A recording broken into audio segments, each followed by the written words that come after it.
You say the ego is destined to dissolve. How so? Well, first we need to see clearly what the ego is, because sometimes people use that word and they mean different things. Yeah, they just mean you're being arrogant or... That's right. Yes. It's a much wider thing. It's not just being selfish or being arrogant or thinking yourself superior.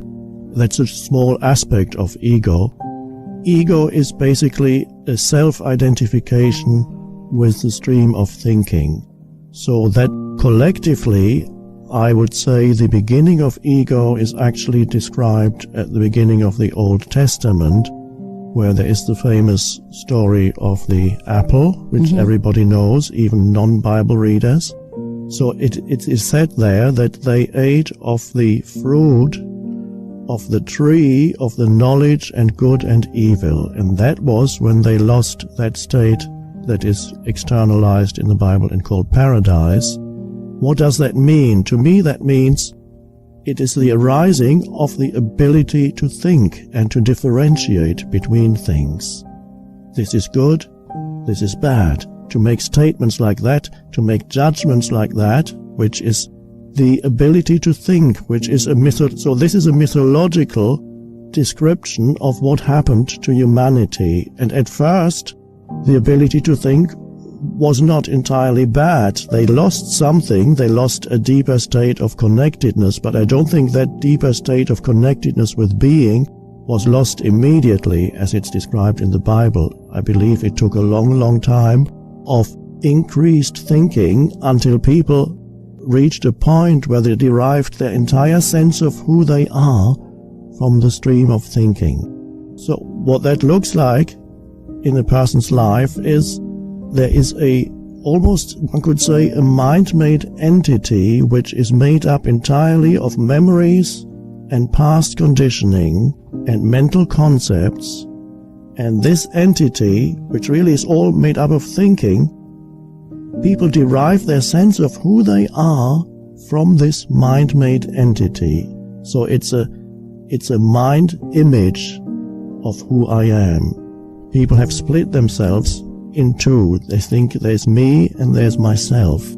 Me and my story. The ego is the story of me that people identify with. You say in the New Earth, ego is no more than this: identification with form, which primarily means thought forms. Yes, that's right. That's what the ego is. And you say if evil has any reality, and it has a relative, not an absolute reality, this is also its definition of evil: complete identification with form. Yes. Physical forms, thought forms, emotional forms. That's right. And that this results in a total unawareness of my connectedness with the whole, my intrinsic oneness with every other, as well as with the source. This forgetfulness is original sin, suffering, or delusion. And that's, when I heard that, I thought, yes, you're right. For every evil act we've ever heard described, or when we think of people as, doing sinful things, it is because of a complete and utter disconnection, a lack of understanding that I am that person that I am attempting to violate. I am that which I am jealous of. I am that. Yes. It means you cannot sense the aliveness anymore that is in the other person. So you have desensitized yourself to the aliveness. Now, you can only do that if you've already done this to yourself, because by living through mental definitions of who you are, you desensitize yourself to the deeper aliveness of who you truly are beyond thinking. Okay. So you become, what arises then is a conceptual identity. I'm this, that, or the other. And then once you are trapped in your own conceptual identity, which is based on thinking and image making by the mind, on your past, then you do the same to others.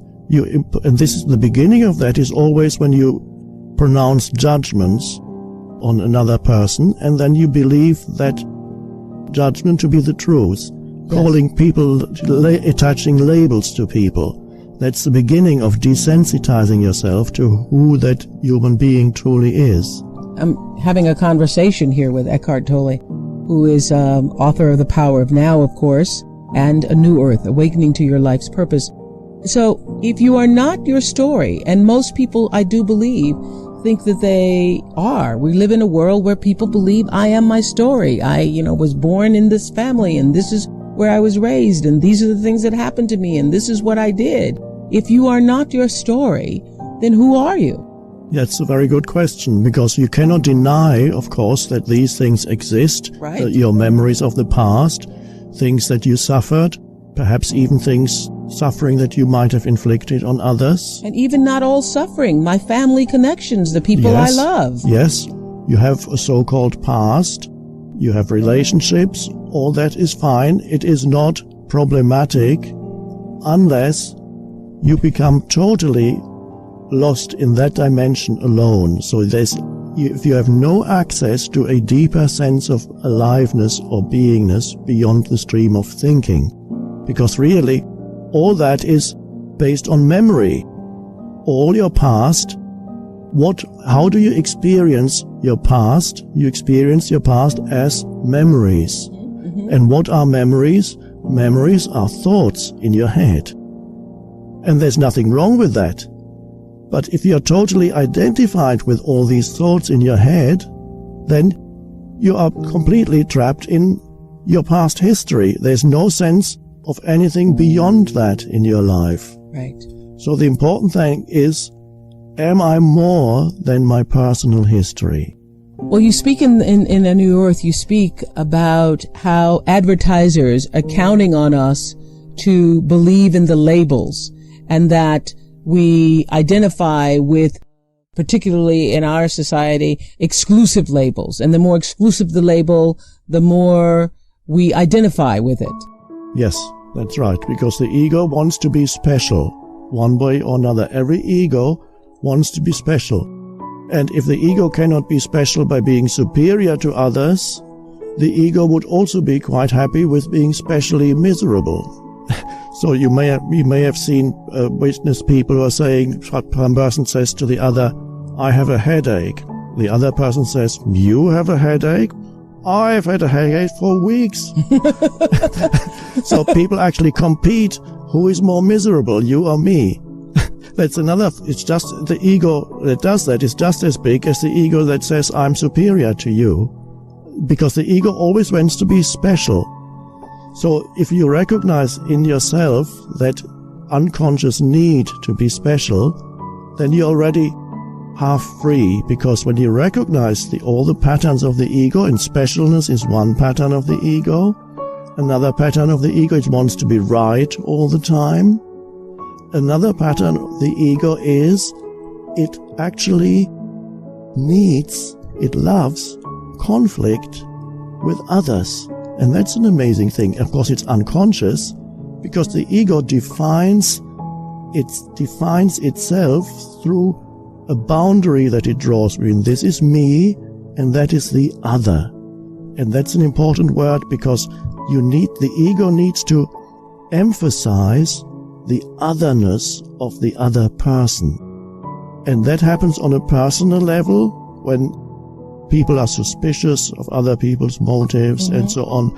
And there's a need for enemies, which is deeply built into the ego. The ego needs enemies because it defines itself through emphasizing the otherness of others. And nations do it, religions do it. The believer, if you identify with one particular religion, and for many people religion is only a mind structure, not in its deepest sense, but for many people a religion is an ideology that they identify with, and then they need the non-believer, the other, because by having the other, they feel their own sense of identity more strongly. Right. And they need the other in order to feel their own sense of identity. Yes. More strongly. Yes.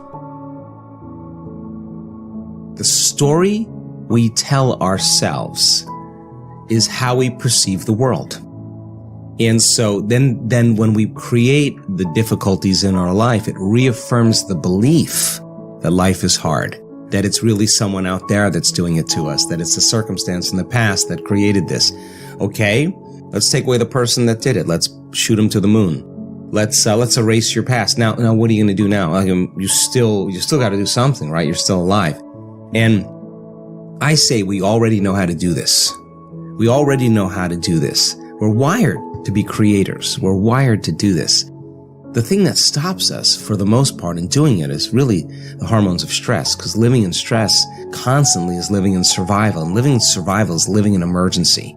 In an emergency, it's not a time to create. In an emergency, it's not a time to open your heart. It's not a time to learn. It's not even a time to sit still.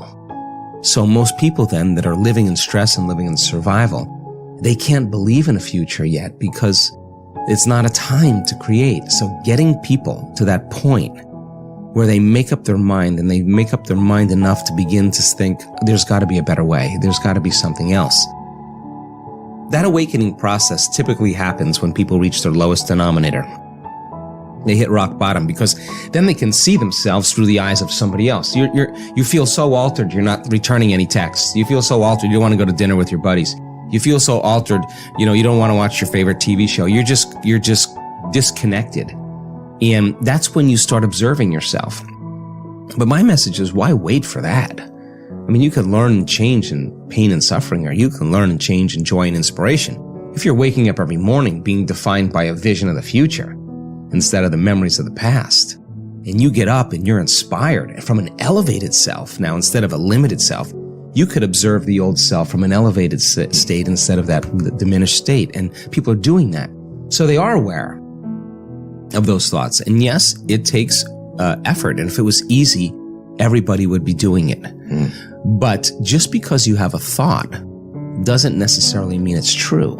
And when you start looking and observing those thoughts, I think you are like Gandalf, because Gandalf also said, you may not pass. When he meant like that kind of severity when it comes to how we make up our mind about things. That's the kind of energy or intention that begins to create the biggest volume of change in our life. And I've interviewed thousands of people in our work that have healed from really serious health conditions. And I would say about 90% of them, when I ask them, so what happened? The first thing they say all the time is, I just made up my mind. I just made up my mind I was going to do this. And they made a decision with such firm intention that the amplitude of that decision carried a level of energy that was greater than the hardwired programs in their brain and the emotional conditioning in their body. And the choice that they made caused their body to respond to a new mind. In fact, the choice they made became a moment that they would never forget. It was an event. And the stronger the emotion they felt, the more they paid attention to the choice. And in a sense, they were remembering their future. And the body emotionally was getting a sampling, a taste of the future. And they're aligned to that future. And that's when the body's healing began. That's when the miracle started, right in that moment. That's how powerful we really are. Now, what if you did that every day? What if you made up your mind every single day you weren't going to get up from your meditation until you were that person you wanted to be? Game on now. Because you'd have to do battle with all the things that are not consistent with it. And that's exactly how our brain works. So then, if you want to be wealthy, you can't feel lack.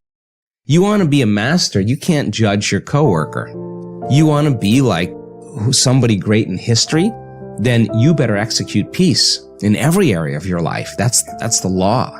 So you take the prayer out on the road now. You take the prayer, you're the living example of the prayer. That's where it matters the most. And that's when people start getting suspicious and say, Sean, man, did you change your medication? I mean, you're looking way too happy all of a sudden. Well, you're not relying on anything outside of you to bring you joy. You're overcoming yourself every day. And people say to me, well, why do you do your meditations in the morning? I always say, easy. Because if I can overcome myself at the beginning of the day, the rest of the day is easy. Because that's the biggest mastery, right? Absolutely. Is the self. If you go outside in the garden and try to catch an ant, the BHU ant, who is born here, who's grown up here and probably he'll die here, that BHU ant, if you try to catch him, he'll say, okay, to hell with my life, okay, crush me if you want. Is it so? He'll do everything to protect himself. He values his life, isn't it? Very much or no? Tiny little creature that we may not even notice, we may step on him without even seeing him, unfortunately. But he values his life immensely. Does he or no? He's got spark. But you, a human being, at least on this planet, you're the peak of evolution. Physiologically at least. Yes? If other behavioral aspects, if we may have questions but physiologically at least, the most evolved creature on the planet. What the most evolved creature on the planet means is, it has the most complex neurological system and it has the highest level of cerebral capability. That means you can think, you can remember, you have memory. You have a very vivid sense of memory and a fantastic sense of imagination. An ant doesn't have such a vivid sense of memory, nor does he have any great imagination. He has some. But he has a presence of mind about the life that he is living. Because the education systems that you're going through right from kindergarten level is such that it is about everything except you. It's about everything else. Somebody is PhD in tourism, somebody is PhD in biotechnology, somebody is PhD in something. Nothing about this. How does this function? There is no attention at all. A human being functions. How rich is your memory determines what you will do and what you will not do right now, isn't it so? So memory is important.